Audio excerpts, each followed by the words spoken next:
Imagine a summer in Georgia, 1852, where the sun scorches red clay roads and whispers of wealth and power mask a secret so grotesque it would twist even the steeliest nerves.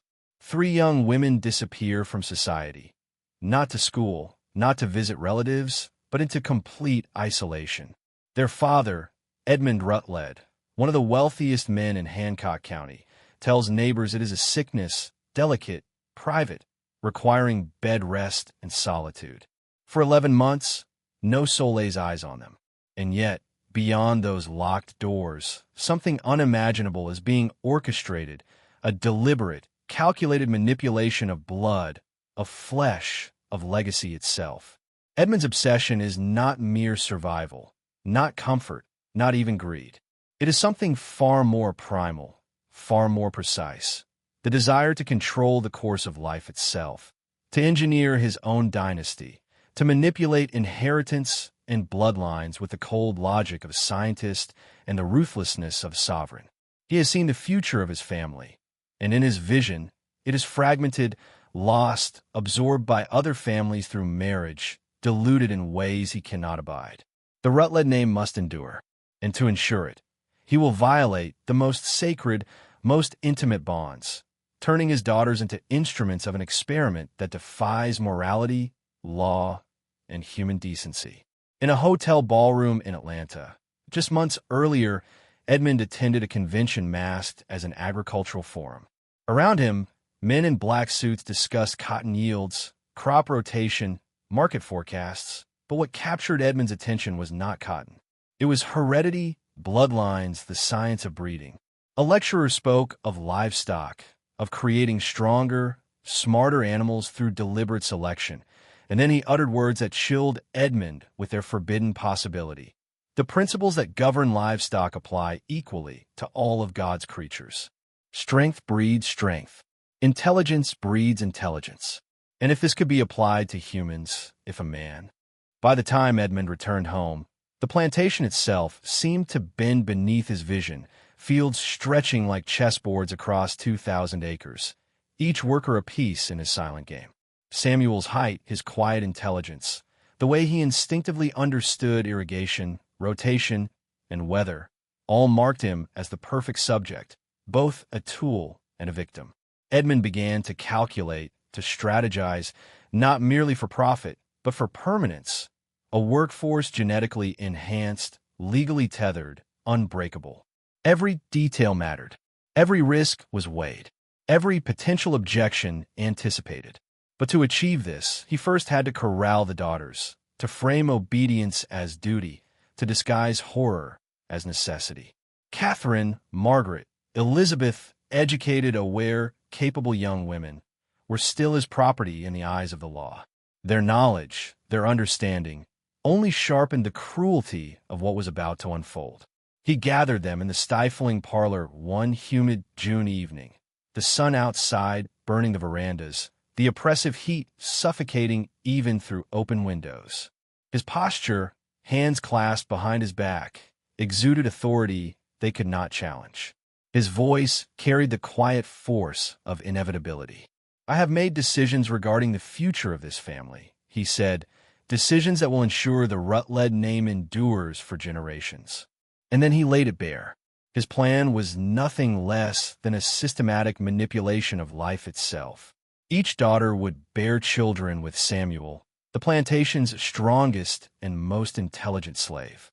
These children would be raised on the land, educated just enough to manage complex labor, yet kept in legal bondage, unable to claim ownership, unable to leave.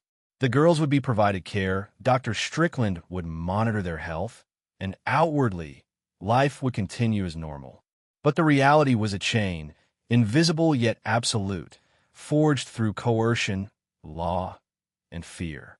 Catherine's face went pale. Margaret's jaw tightened.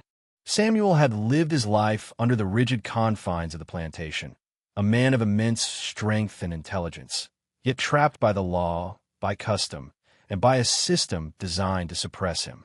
Edmund summoned him one morning to the study, a room Samuel had never entered unaccompanied, the heart of power in clear water. The door closed behind him like the mouth of a trap. Edmund offered a proposition wrapped in gilded lies. Participate willingly in the plan, father children with the daughters, and in return, freedom, land, and money. It was an irresistible promise, a faint glimmer of escape from lifelong bondage. But every word concealed a snare.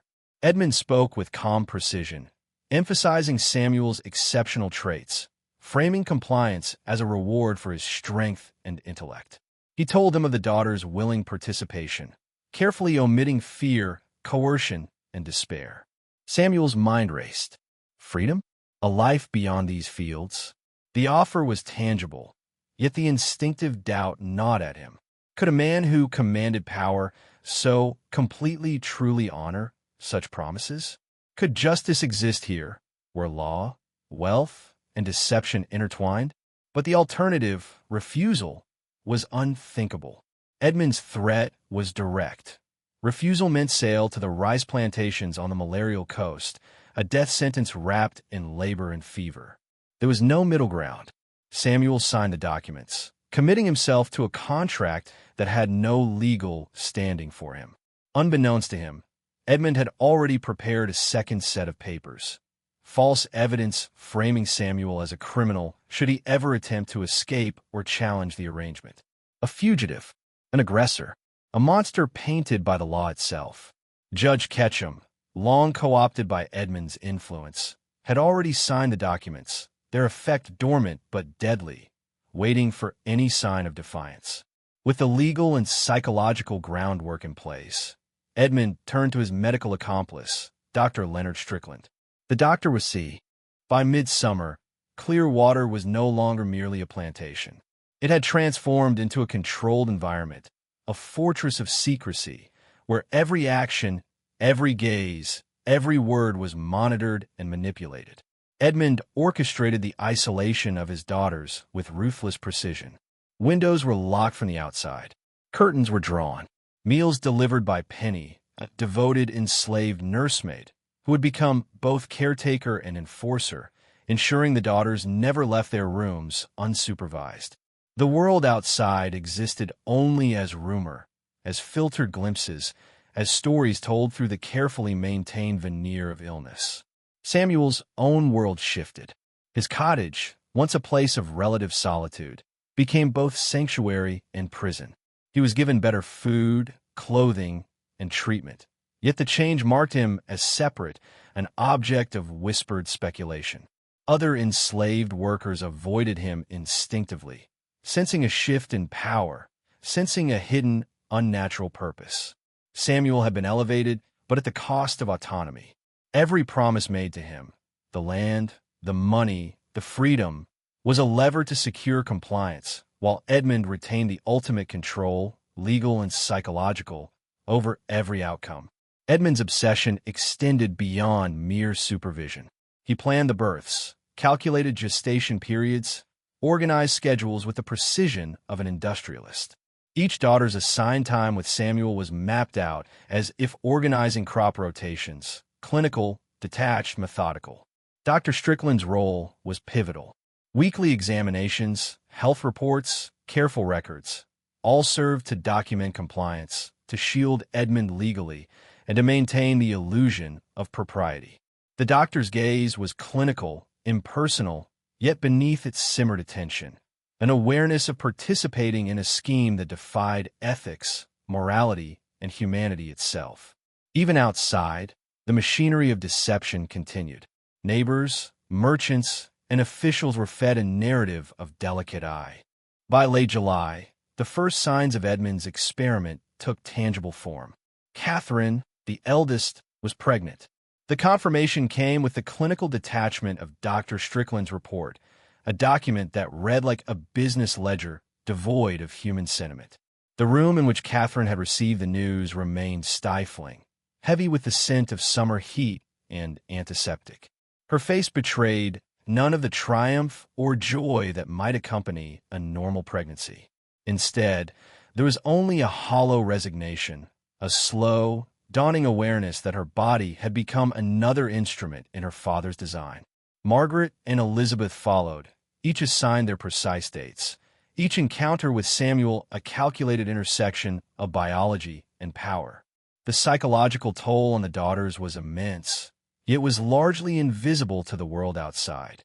Edmund's genius lay not only in manipulation, but in the creation of plausible narratives. To neighbors and casual observers, the daughters were ill, secluded for their own protection. To Samuel, their lives intersected with his enforced intimacy, a mixture of coercion and incentive that left him unsettled, aware of the impossibility of his position, yet bound by hope, fear, and survival instinct. Isolation deepened. The daughters' rooms became prisons as much as nurseries. Locks on the outside, overseers stationed, careful routines designed to prevent observation. Every measure was a reinforcement of control. Dr. Strickland's weekly visits were a chilling mixture of medical oversight and silent complicity. He recorded data, monitored health, and verified compliance, turning human life into an experiment, a series of checkboxes on paper. Every record fortified Edmund's legal and moral defenses, ensuring that the plantation's darkest secret remained hidden behind layers of law, science, and obedience. Samuel's world became a psychological battlefield. Promises of freedom, land, and money pulled him toward compliance, yet ends 10. Edmund's mastery of control extended beyond the walls of Clearwater. It seeped into the very institutions designed to uphold justice. Law, in his hands, was not a safeguard but a weapon, a framework to enforce obedience, to neutralize dissent, and to legitimize atrocities. Judge Ketchum, indebted and pliable, became an extension of Edmund's will. Together, they drafted documents, legal contingencies, false narratives, and post-dated contracts, all engineered to protect the experiment from exposure. Samuel could be branded a criminal, a fugitive, a violent aggressor at a moment's notice, with Ketchum's signature sealing the deception. The law, theoretically impartial, became a cage built of paper and ink. Social perception, too, was meticulously engineered. Neighbors, merchants, and distant officials were fed carefully constructed stories. Illness, privacy, delicate conditions. Edmund's reputation as a wealthy, rational, respected planter insulated him from suspicion. Even those with glimpses of irregularity hesitated, deterred by fear of social repercussions or the unassailable weight of status. The master of Clearwater understood instinctively that corruption is most effective when invisible, and power most absolute when reinforced by appearances. The psychological manipulation of his daughters intertwined seamlessly with this legal and social architecture. Their obedience was secured through fear of destitution, defamation, and institutionalized punishment. Each was reminded that refusal meant loss of inheritance, exile, or institutionalization in the state asylum at Milledgeville. Edmund framed his commands as preservation of family legacy, but the subtext was unmistakable. Power overrides morality, authority overrides choice, and survival is contingent on compliance.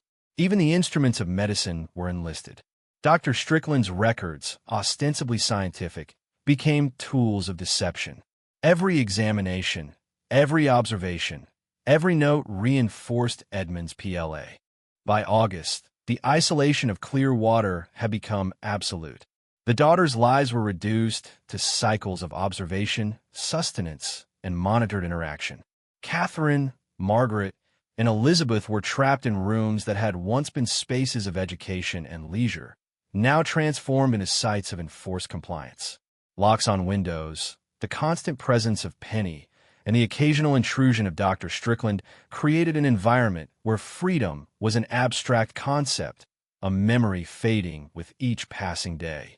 The walls themselves seemed to absorb their despair, echoing silently with the tension, fear, and resignation that permeated the house.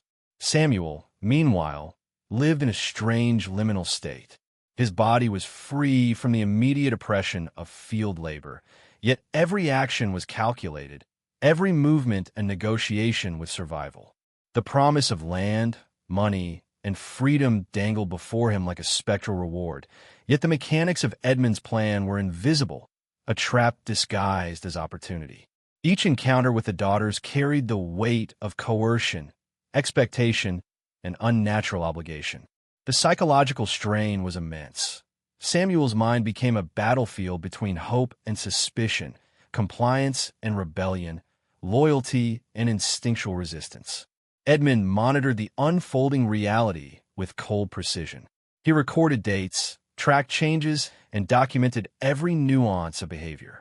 Each detail fed into a broader schema, a dynamic map of control that ensured no deviation could threaten the experiment. Even minor acts of resistance, a sharp glance, a whispered objection, a hesitated step, were logged and addressed, recalibrating the environment to reinforce obedience. The daughters' emotions were not ignored but strategically managed, their fear harnessed as an instrument to guarantee cooperation. The social world outside remained unaware, yet began to sense anomalies. Merchants whispered about unusual deliveries. Neighbors commented on the daughters. September arrived with a quiet, deceptive normalcy. The fields were harvested, the smoke of controlled burns rising into a pale autumn sky, masking the darker currents swirling inside clear water. The first signs of Edmund's experiment reaching fruition appeared. Catherine gave birth. The child, healthy and strong, became both proof of the master plan and the first living embodiment of Edmund's calculated ambition. Nurses and attendants, carefully selected, managed every aspect of delivery and care. The world outside remained oblivious. To the neighbors, it was simply a family managing private matters. To Edmund, it was the culmination of years of observation, calculation, and manipulation. The child's presence introduced new layers of control. Each feeding, each nap, each developmental milestone was documented in Strickland's ledger, not for affection, but for data. The infant was an asset, a living metric in the master's experiment, its growth a reflection of the precise intersection between genetics, environment, and coercion. Edmund recorded every detail in his hidden journal: weight, height, health, behavior, and even temperament. The daughters were both witnesses and participants, their maternal roles constrained by fear and obligation. They were not mothers in the conventional sense. They were caretakers of an extension of Edmund's vision. Samuel observed the newborn with a complex mixture of awe, fear, and disbelief. The child represented his own life, manipulated and bound into the plantation's machinery. Freedom and land, the promised rewards, remained intangible, conditional upon a compliance that demanded both psychological and physical submission. He could see, with growing clarity, the magnitude of Edmund's planning. Contingencies, legal protections, and coercive structures all working seamlessly to guarantee obedience. Yet cracks began to appear. The daughters, once silent in their acquiescence, showed subtle signs of psychological resistance. Averted. With the birth of the first child, Edmund's experiment entered its next, more precise phase. The program became a rigid schedule, a rotation of control and production, executed with clinical exactness. Catherine, Margaret, and Elizabeth were cycled through Edmund's design with an efficiency that treated their bodies as instruments rather than beings. Each pregnancy, each monitoring session, each documented milestone was meticulously timed to maximize the desired outcome. Children of intelligence, strength, and obedience who would remain tethered to the plantation. Samuel's life had become a study in enforced compliance. He lived in a constant liminality, neither fully enslaved nor truly free. Each instruction, each movement, each night spent with the daughters was framed as a step toward promised freedom and land, yet each step was also a thread in a trap designed to ensure he could never escape. Edmund had anticipated doubt, hesitation, and resistance. His legal contingencies ensured that Samuel's loyalty could always be coerced with the specter of death, criminalization, or exile to disease-ridden plantations. Freedom was a carrot forever dangled before his eyes, but the chain was already in place. The daughter's psychological landscape became more complex. Fear had given way to a grim pragmatism. They learned to navigate their father's control with silent compliance, managing Samuel's cooperation while maintaining appearances to the outside world. The isolation, surveillance, and subtle threats had fractured their autonomy, reshaping them into instruments of the master plan. Moments of rebellion, anger, tears, questioning were swiftly subdued by reminders of legal, social, and familial consequences. Edmund had created an environment where compliance was survival and resistance was annihilation. Externally, the facade remained intact. Neighbors, merchants, and county officials saw only a wealthy, orderly plantation navigating the seasons. Dr. Strickland's Medica. By October, the psychological weight of clear water pressed on everyone within its walls. Edmund, once confident in the perfection of his design, began to sense the precariousness of control. Each child born represented both success and risk, a living proof of his ambition and a potential point of exposure. He monitored the daughters with a meticulous eye, cataloging their emotions, reactions, and minor deviations from expected behavior. Every sigh, every hesitation, every tear was a data point, evidence that the human element could never be fully predicted, never fully contained. The daughters existed in a twilight of fear and reluctant adaptation.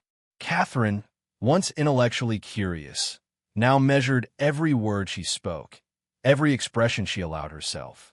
Margaret's sharp mind, previously a source of pride, was channeled into navigating Edmund's expectations, strategizing compliance to avoid the threats of mental incompetency or social exile he had wielded like a weapon.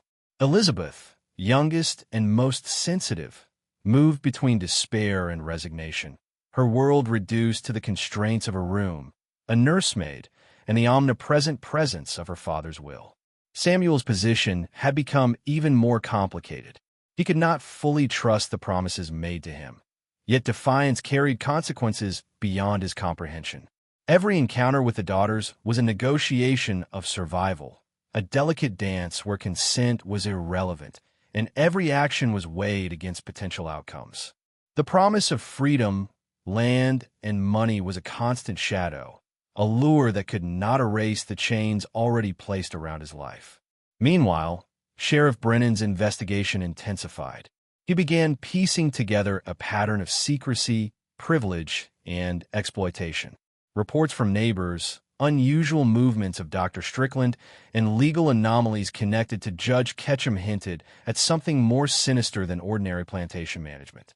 Brennan's instincts told him that By late October, subtle forms of resistance began to emerge within the walls of clear water, imperceptible to Edmund but tangible to those attuned to human instinct. The daughters, while outwardly compliant, found small ways to assert agency. Catherine lingered over letters she wrote in secret, letters never sent, documenting her despair and dissent. Margaret began memorizing details of the plantation ledger, the overseer rotations, and even Strickland's routines, not to report, but to preserve knowledge for some imagined future where control could be challenged.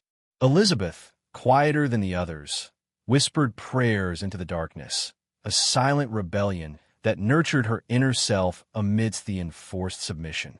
Samuel's awareness of the manipulation deepened. Though outwardly following Edmund's instructions, he began observing patterns, the timing of visits, the medical examinations, the forced interactions with the daughters.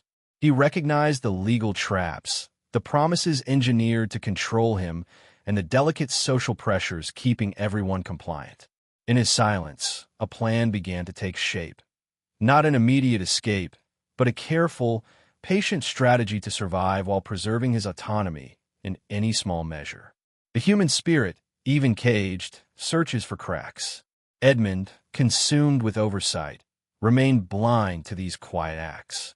His focus was entirely on metrics, offspring health, intelligence, obedience. Every deviation from the plan triggered intense scrutiny. The daughters were instructed on minutiae, sleep schedules, diet, conversations, comportment with servants. Strickland recorded everything, a mechanical hand in a living experiment. Edmund's obsession with control extended to the very atmosphere of the rooms, the placement of furniture, the timing of light, even the temperature to influence mood and behavior. Meanwhile, Sheriff Brennan's investigation was nearing a tipping point. He had compiled enough fragmented data to suspect that Clearwater was. By early November, the second child was born. The timing was exact, calculated to fit Edmund's meticulous schedule. Dr. Strickland oversaw the delivery with clinical detachment, recording every measurement, every pulse, every detail that fed into Edmund's growing archive of data. The child was healthy, strong, and, in Edmund's eyes, a perfect product of his genetic and social engineering. The nursemaids whispered in awe and fear, recognizing the unnatural precision of their master's designs, yet daring not to speak openly. Edmund's obsession deepened. With each successful birth, he tightened his psychological grip on everyone involved. He began employing subtle manipulations, rewards of comfort for compliance, veiled threats of ruin for dissent, the promise of inheritance or freedom dangling as both carrot and leash. The daughters, now fully immersed in the system, were simultaneously agents and prisoners. They maintained appearances, performed their duties, and endured the physical and emotional toll. Yet a quiet fracture had begun. They whispered, exchanged glances, and carried private histories of despair that Edmund could not monitor completely. Samuel, too, had grown more cautious. He understood the mechanics of Edmund's control, the combination of legality, fear, and subtle coercion. The promises of land and freedom remained, but he now realized that they existed primarily as instruments of manipulation. Each child born increased his entanglement, chaining him more tightly to the system. Yet within him, a sense of agency flickered, a cautious recognition that survival required intelligence, patience, and a subtle, invisible resistance. The man who had once trusted the master's words now measured every interaction, every gesture, every document with suspicion. Sheriff Brennan's investigation had reached a dangerous closeness. By November, he had mapped the flow of communication between Edmund, Strickland, and Judge Ketchum, noting their precision and secrecy. By mid-November, the final stage of Edmund's plan was unfolding. Elizabeth's pregnancy, the youngest daughter, had reached full term under the same rigid oversight as her sisters. The room she occupied was fortified with locks and a carefully monitored staff, each nursemaid trained to enforce compliance while simultaneously appearing nurturing. Every step was calculated, every interaction choreographed. Edmund's obsession with control had reached a fever pitch. He was no longer merely a father or planter. He had become a conductor of a living experiment, orchestrating human lives as one would instruments in a symphony. The tension inside Clearwater had become suffocating. The daughters, each bearing the weight of the master's will, had internalized fear and compliance as survival strategies. Catherine and Margaret had developed subtle systems of communication. Small gestures, shared glances, hidden notes, channels of unspoken resistance. Elizabeth, still raw in her youth, clung to these silent networks, finding fragments of strength in the solidarity of her sisters. They were prisoners, yes, but also witnesses. Their experiences were seared into memory, forming an unrecorded chronicle of trauma and resilience that Edmund could not touch. Samuel's perception of the situation had evolved into a careful strategy of endurance. He observed, he measured, he calculated. The promises of freedom and land remained temptations, yet he understood their function, tools designed to manipulate, not to reward. Every compliance was a shield, every act of obedience a calculated preservation of survival.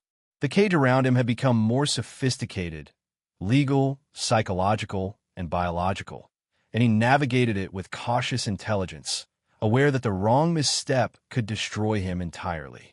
Sheriff Brennan, now several months into his quiet investigation, was closing in.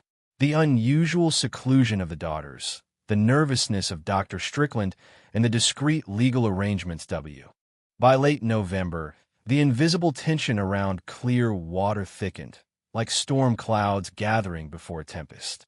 Sheriff Brennan's investigation was no longer theoretical. He had begun to probe the edges of Edmund's meticulously controlled environment. He questioned supply merchants, observed unusual patterns of movement among servants, and took note of the separate cottage where Samuel resided.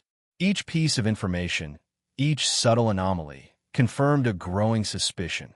This plantation was operating on principles that were part science, part cruelty, and entirely outside the bounds of natural law. Edmund, consumed by the illusion of omnipotence, remained unaware of Brennan's encroachment. His obsession with monitoring every aspect of the daughter's pregnancies and the genetic perfection of his future workforce left him blind to the subtle signals of an outsider. He continued to tighten his control, insisting on precise dietary regimens, sleep schedules, and controlled social interactions. The daughters, now fully ensnared in the daily mechanics of obedience, endured under the suffocating weight of authority. Catherine and Margaret exchanged brief, meaningful glances whenever Edmund exited the room, their silent communication a delicate thread of human connection. Elizabeth, younger and more malleable, retreated further into whispered prayers, her private resilience hidden beneath layers of fear and conditioning. Samuel's awareness had transformed into cautious calculation. He recognized the mechanics of Edmund's manipulation. Promises dangled, obedience enforced, legal loopholes crafted. Yet within him, a subtle determination was growing. He observed, he memorized, he planned. Not rebellion in the immediate sense, but preparation. In his mind, he charted contingencies, evaluating what steps might preserve his autonomy, what knowledge could be leveraged if circumstances shifted. Even under coercion, even under the constant threat of destruction, the human mind. December arrived, and the long shadows of winter seemed to echo the darkness that had settled over Clearwater.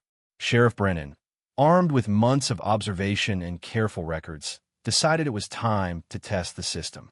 He had not yet confronted Edmund directly, but he had learned enough to anticipate the plantation's defenses, the manipulation, and the layers of secrecy. His approach was subtle, probing questions disguised as routine inquiries, casual presence disguised as oversight, and an unyielding patience that Edmund could not perceive. Inside the main house, Edmund remained intoxicated with his own sense of invulnerability. Each daughter's pregnancy had been confirmed. Each child was a living testament to his plan. Catherine, Margaret, and Elizabeth existed in a world dictated entirely by his will. The nursemaids, trained in fear and loyalty, enforced his designs, and Samuel followed instructions, bound by promises and threats alike. Edmund cataloged every detail meticulously in his hidden journals, a man convinced that knowledge and control were absolute power. But the illusion of invincibility is fragile, and forces outside the plantation were beginning to intrude in ways he could not measure.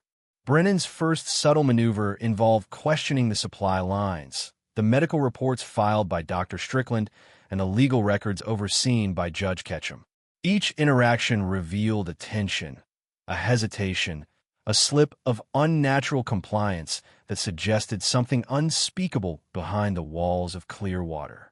The sheriff began arranging discreet conversations with neighboring farmers, servants, and minor officials, piecing together the network of silence, complicity, and coercion that protected Edmund's empire. Each whispered confirmation brought him closer to understanding the full scope of the manipulation at play. Meanwhile, the daughters felt the tightening grip of anticipation and dread. Catherine, increasingly perceptive, sensed subtle changes in there. By mid-December, Sheriff Brennan had positioned himself closer than Edmund ever suspected. Every report, every document, every subtle behavioral anomaly he had recorded over months coalesced into a pattern that pointed directly at the unnatural orchestration within Clearwater. Now, he began moving beyond observation into subtle intervention. His first steps were silent but deliberate. Questions that seemed casual, instructions to deputies that appeared routine, and even the occasional presence near the outer buildings that forced the staff, and Edmund himself, to behave with slightly less certainty. Inside the plantation, Edmund's confidence remained unshaken, or so he thought. He was absorbed in the daily management of his daughter's pregnancies, the precise monitoring of Samuel, and the documentation of every conceivable detail in his hidden journals. Yet, subtle disruptions began to occur. A messenger arrived late. A nursemaid hesitated briefly. A piece of correspondence lingered unanswered. Edmund, obsessed with perfect order, noticed these anomalies but interpreted them as minor human error, never suspecting the deliberate orchestration of an external force. The daughters, meanwhile, were developing a keen awareness of the shadows around them. Catherine, sharp-eyed and methodical, observed Brennan's occasional appearances and the nervous adjustments of those around her. Margaret, analytical and deliberate, began mentally cataloging the deviations in Dr. Strickland's behavior and in the patterns of surveillance. Elizabeth, younger but sensitive to emotional currents, felt the tension in the air and began to sense that there were eyes and intentions beyond her father's control. The invisible hand of scrutiny was present, and with it came the first flickers of hope that the suffocating tyranny might have a crack. Samuel's perspective had shifted as well. The sheriff's subtle movements and the irregularities in the plantation routine were signals that the world owed you. The tension that had been simmering for months erupted one frigid morning in late December. Sheriff Brennan, armed with meticulously gathered evidence, arrived at Clearwater with an official pretext, a routine inspection of records and verification of labor contracts. But his presence was a calculated provocation. Edmund, ever certain of his invincibility, greeted him with cold courtesy, masking the subtle unease that flickered in his eyes. The master believed he controlled every variable, yet the sheriff was now a factor he could not predict, a force operating outside the rigid parameters of his design. Inside the house, the daughters sensed the shift immediately. Catherine's eyes narrowed, Margaret's posture stiffened, and Elizabeth's breath caught, as if the very air had changed. Edmund attempted to maintain his authoritative calm, speaking with measured precision and calculated civility, but the familiar rhythm of obedience and control had begun to fracture. He observed the sheriff closely, searching for weakness or ignorance he could exploit, but Brennan's quiet, unwavering gaze betrayed nothing. The sheriff spoke only when necessary, allowing silence to magnify tension, forcing Edmund to fill it with words that revealed more than he intended. Brennan's approach was surgical. He asked questions about medical reports, the daughter's prolonged isolation, and Samuel's living arrangements. Each inquiry designed to provoke a response that might expose the unnatural structure of Edmund's operations. Edmund parried with carefully rehearsed explanations, each layered with legal and social pretext. Yet each answer carried the weight of subtle overcompensation, a signal to the observant that something had been concealed. Samuel's name, invoked in passing, was a test. The master's reaction, measured and tense, confirmed Brennan's suspicions. Outside, subtle signals between deputies, quiet observations of unusual movements, and the careful monitoring of routine activities. The final act began quietly, almost imperceptibly, in the early weeks of 1853. Sheriff Brennan, armed with months of documentation, testimony, and careful observation, moved decisively. The cracks he had nurtured, the inconsistencies he had observed, now converged into undeniable proof of what Edmund Rutledge had orchestrated. The master, once untouchable, found himself surrounded not by compliance, but by the creeping inevitability of exposure. His control over Clearwater, over his daughters, over Samuel, over every layer of his meticulously constructed dynasty, was unraveling before his eyes. The daughters, no longer entirely powerless, began to grasp the enormity of the forces aligned against their father. Catherine's intellect, Margaret's analytical precision, and Elizabeth's emotional awareness combined with Brennan's intervention to create a pressure the master could no longer contain. Samuel, who had endured the cruelty of calculated deception, now sensed a pathway to agency, a rare glimpse of freedom opening through the cracks of Edmund's empire. Each participant in this dark experiment, victim and enforcer alike, was now part of a shifting balance of power, the equilibrium that Edmund had assumed permanent collapsing irrevocably. Legal scrutiny, once a distant abstraction, became immediate and suffocating. Judge Ketchum's assurances and Dr. Strickland's complicity could not withstand the coordinated investigation that Brennan executed.